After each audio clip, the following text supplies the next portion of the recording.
ada sosok hantu muka rata sedang duduk di sebelah kirinya si Intan, berjarak 2 kursi. Hantu itu memalingkan mukanya ke Intan, yang dimana kerataan dari wajahnya si kampret itu makin kelihatan jelas loh. Itu si Intan teriak, yang saya pikir dia kagum sama saya, ternyata dia teriak karena ketakutan. Terus si Intan lari keluar.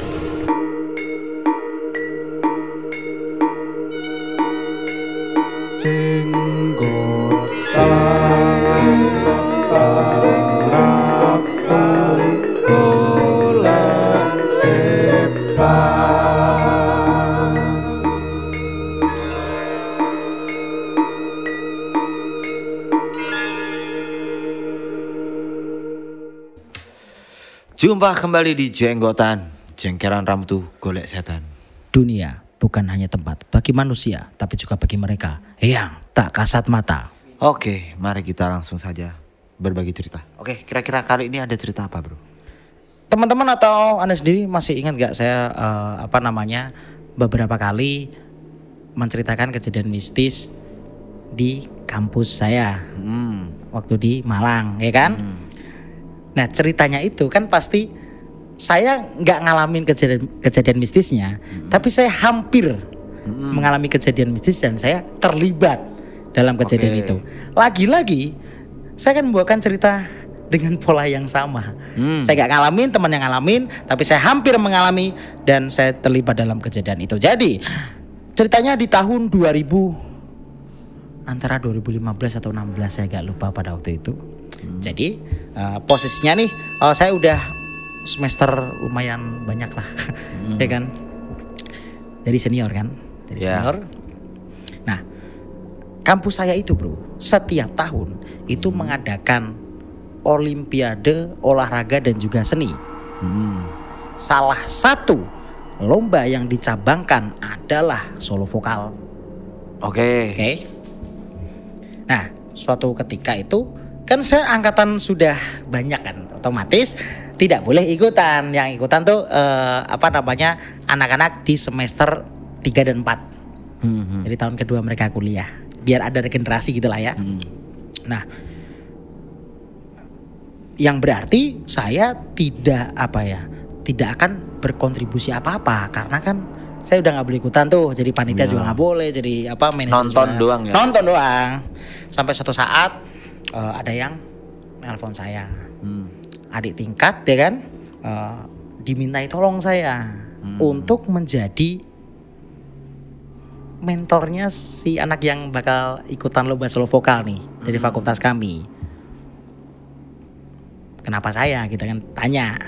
Karena waktu tahun 2014 saya yang juaranya dangdut bro. Saya 2014. Terus saya nanya lagi, emang siapa yang bakal jadi mewakilin fakultas kita tuh siapa? Disebutkan namanya ini samaran, disebut nama Intan. Nama samaran ya? Ya. Nanti teman-teman tahu kenapa teman saya ini namanya disamarkan. Intan ini pas disebut namanya, saya tuh langsung anjing kok dia. Bukan karena kenapa-napa, tapi karena begini. Intan ini bro, ya kan? Pada saat sebelum dia mengikuti olimpiade itu, dia itu sudah menjadi alumni ajang pencarian bakat dangdut di stasiun TV ikan terbang. Oh ya. Dia bukan yang audisi itu, enggak, dia udah di show-nya. Sampai berapa besar gitu lupa gitu. Asal Banyuwangi. Oh ya. Ya kan? Maksud saya begini, kalau talent Anda atau yang bakal mewakili fakultas kita itu udah setalented itu, ngapain Anda minta tolong saya? Ya maksudnya, ya tahu sih saya menang di 2014 olimpiade itu, cuma kan ya you know lah secara kualitas gimana, udah ketebak dari status dia sebagai alumni ajang pencarian bakat. Nah, pada akhirnya gitu kan, saya jadilah saya agak malu nyebutnya mentornya dia. Karena kan gini, kalau Anda tahu di fakultas teknik itu sama senior tuh kayak respect banget gitu loh bro. Oke. Ya kan? Saya ketemu si Intan pun walaupun dia sebetulnya sudah jadi singer lah. Ada di hadapan saya tuh dia tuh kayak respect banget gitu loh. Ya maksudnya salut lah buat Intan gitu, nggak heran dia sekarang dia statusnya masih masuk manajemennya stasiun TV itu, ya kan. Nah, oke, pasti ada yang namanya latihan dong. Saya tuh sebetulnya mau ngasih materi apa, orang dia udah keren kan, tapi ya udahlah gitu kan. Nah, aku tuh pada waktu itu 2016 atau 15 gitu kan. Kebetulan rektor kami adalah dosen di jurusan kami juga. Jadi bro, saya tuh berpikiran bahwa latihannya tuh jangan di gazebo deh, latihannya nggak usah di BEM deh. Kita langsung latihan di lokasi lomba aja gimana? Di gedung WL namanya. Kita singkat gedung WL. Karena rektor kami juga dosen di jurusan kami, otomatis kami punya akses masuk ke gedung itu. Untuk memakai gedung itu sebagai fasilitas latihan tentu sangat mudah dan diizinkan. Akhirnya diizinkanlah kita latihan di situ, ya kan? Ya, Anda tahu lah jadwal saya pasti malam. Pasti malam, mungkin pagi atau siang kan. Malam-malam kita ke sana tuh bertiga. Di gedung yang sebesar itu bertiga doang, ya kan? Kuncinya dibukain satpam, oke, kami bertiga masuk. Kebetulan gedung itu tuh ada resepsionis dulu, terus ada lorong tuh, terus baru masuk auditoriumnya yang kebetulan nanti jadi tempat lomba. Bayangan auditoriumnya untuk teman-teman semuanya. Jadi auditorium itu selayaknya ruang seminar tapi bentuknya agak unik. Ada panggung kecil nih. Nah, untuk seminar itu biasanya untuk pemateri. Dan dikelilingi oleh bangku-bangku peserta. Auditorium kan bangkunya tingkat tuh. Dan itu selain tingkat berkeliling, bro. Jadi tempat itu jadi tempat lomba, berarti center stage. Panggung tengah gitu kan. Kebayangannya seperti itu kurang lebih. Malam-malam dong di situ. Oke, masuk. Cret. Ya otomatis lampu tempat itu kita nyalain semua dong. Ya kan? Iyalah. Nah, FYI, si Intan ini ketika saya tawari untuk nyoba latihan vokalnya itu di gedung WL itu, auditorium itu, sebetulnya dia agak gimana gitu. Nanti teman-teman akan tahu kenapa si Intan ini sebetulnya agak sedikit menolak, tapi berhubung sungkan sama saya. Nanti teman-teman bakal ketemu jawabannya di akhir cerita. Tapi singkat cerita kita berarti di situ, lampu terang kan. Nah, kita itu latihan pakai -1. Latihan tuh, seret. Nah, saya kan nonton tuh di bangku penonton kan. Saya nonton, terus saya lihat bahwa lama-kelamaan tuh ngapain saya jadi mentor orang saya nggak bisa ngasih apa-apa. Saya belajar vokal juga autodidak, dia teknikal banget, apa yang harus saya kasih? Nggak ada, dia udah bagus gitu loh. Terus akhirnya cuman ya udah deh cobain aja gitu doang. Sampai akhirnya dapat beberapa lagu yang bakal dia bawain. Saya tergerak juga untuk ikutan karaoke lah, ya kan. Jadi saya dari atas ya, dia di bawah. Udah cukup latihannya. Itu saya duduk sama manajernya ya, yang ngubungin saya. Latihannya udah. Naik aja nggak apa-apa. Aku tak ikutan ke bawah, tak ikutan nyanyi gitu kan. Nah, pada saat saya turun, itu saya sempat ngomong ke manajernya. Saya manggilnya Dek ya, Dek. Tolong aku nitip, sambil ngeluarin uang dari kantong. Nitip beli rokok Dek, gitu ya kan. Ke manajernya, ya kan. Nitip beli rokok, terus saya turun. Saya belum nyalain -1. Saya ngelihat ruangannya, ini tempat saya dulu nih, lomba nih gitu kan. Nostalgia lah ya. Dan dulu settingan lampunya tuh nggak kayak gini, kan terang semua tuh. Dulu tuh lombanya malam dan ada settingan lampunya. Nah kan kebetulan kan saya bukan tukang lighting, jadi saya nggak bisa lah nyeting lampu kayak dulu. Yang saya bisa adalah saya akhirnya matiin lampu di auditorium itu dan hanya menyisakan lampu yang nyorot ke tengah sama lampu panggung yang di bawah. Biar kayak show gitulah. Saya inisiatif begitu, walaupun saya juga menyesal kenapa saya melakukan itu. Nanti teman-teman bakal tahu kenapa saya nyesel melakukan itu. Oke. Nyanyilah saya. Memakai lagu yang saya pakai waktu di tahun 2014. Sebetulnya saya pakai lagu itu tuh agak malu karena apa? Waktu saya menang di 2014, saya bawain lagu Sakit Giginya Meggy Z. Sedangkan si Intan ini pada saat mau lombanya nanti mau bawain Laksmana Raja di Laut, yang dimana tingkat kesulitannya jauh banget ya, iya kan? Tapi saya pengen nostalgia lah. Oke, saya nyanyi dengan lampu, bayangin aja ya, lampu penonton yang benar-benar padam. Nah si Intan ini sebetulnya juga takut bro, tapi saya yakinkan takut apa sih, ngono kan?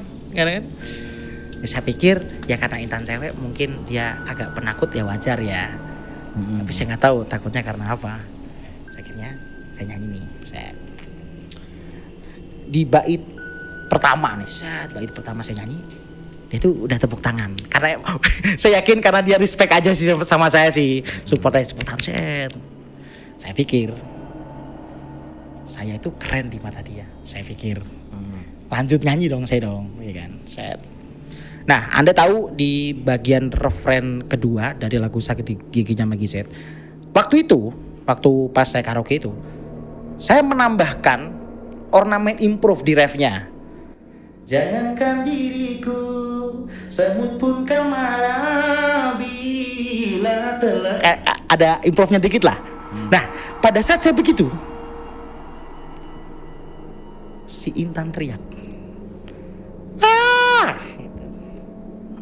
Dalam benak saya, gila gue keren banget di mata dia. Di mata penyanyi itu bro, ajang pencarian bakat gue keren bro, ya kan? Lalu selesai lagu bro, kan biasa saya kalau nyanyi merem kan. Yoi, menghayati lah. Nah pas saya buka mata, Intan tuh nggak ada bro di bangkunya bro. Lu, oke. Jadi bisa dibayangkan. Di waktu saya buka mata, saya tuh sendirian di auditorium itu. Intan gak ada, manajernya saya suruh beli rokok kan. Yoi. Ya kan? Kemana? Gitu kan. Terus, mungkin di luar. Saya masih belum ada rasa takut nih, walaupun gelap banget ya di gedung itu ya. Oke. Saya kebetulan saya dibekalin senter tuh sama satpam. Karena diingetin suruh matiin kan semuanya kalau dan saya tuh soundnya tak sendiri, emang brengsek tuh anak dua tuh kan ninggalin. Ini yang beli rokok nggak balik-balik lagi kan.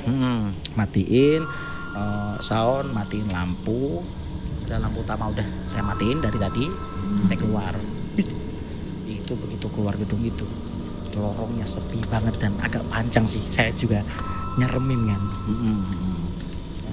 Ya kan. Pintu utama gedung itu nggak saya kuncikan, nggak bawa kuncinya, saya harus langsung hubungin satpam. Begitu saya mau ke pos satpam, saya ketemu sama manajernya yang saya suruh beli rokok itu, ya kan? Dia bawa rokoknya. Loh, Mas, katanya udah selesai. Sebetulnya sih udah selesai, tapi sekarang saya bingung.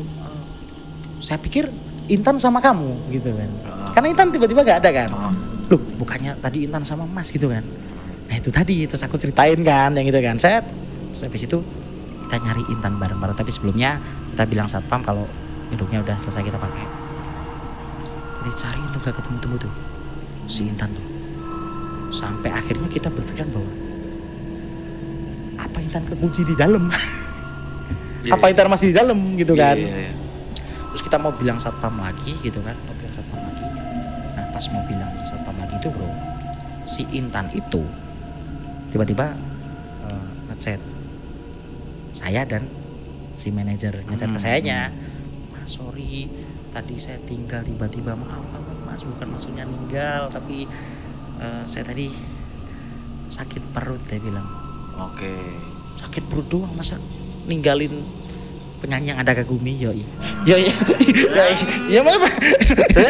Tapi ya begitulah. Nah, terus akhirnya apa namanya? Hari H perlombaan ya kan. Keren seperti prediksi saya. Dia menang juara 1, it's okay. Ya kan? Biasa.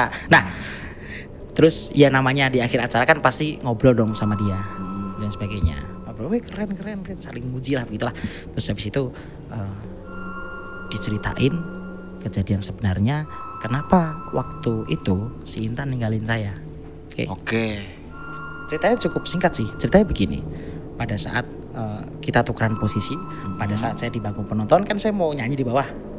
Si Intan udah selesai nyanyi, saya yang ke panggung, Intan yang ke bangku saya. Oke. Terus tiba-tiba saya matiin lampu. Kan si Intan ketakutan kan. Wes gak apa-apa, saya bilang gak apa-apa. Takut apa sih? Biar nostalgia aja ini. Ntar kamu juga pada saat perform juga akan begini juga, walaupun akan ada settingan lampunya ya. Terus akhirnya dia ya gitu. Nah pas saya nyanyi bro, di bait awal dia emang beneran tepuk tangan. Gitu. Pas di ref kedua tuh ada ornamennya, dia kan teriak. Saya pikir dia itu kagum sama saya, ternyata tidak. Ternyata pada saat dia di bangku penonton tuh, ingat posisi di gedung itu ya, itu cuma 2 orang karena manajernya kan beli rokok tuh 2 orang. Lalu tiba-tiba gimana? Pada saat saya nyanyi itu ada yang singkelong. Suaranya tepat di sebelah kiri dia. Sing along, tapi sing alongnya itu beda lagu bro. Jadi begini nih, kalau Maggie Z kan na ya kan? Yo. Itu kan cuman dengar dari kuping kirinya tuh kayak la la la la la la la la la la la. Anjay. Pas kita tengok, yang jelas itu bukan manajernya dan juga bukan saya karena di bawah. Itu ternyata ada sosok hantu muka rata sedang duduk di sebelah kirinya si Intan, berjarak 2 kursi. Intan kursi kosong, nah si kampret ada di situ tuh. Iya. Sambil ngeliatin saya kan. Terus begitu si Intan itu hantu gak ada mukanya. Hantu itu memalingkan mukanya ke Intan, yang dimana kerataan dari wajahnya si kampret itu makin kelihatan jelas dong.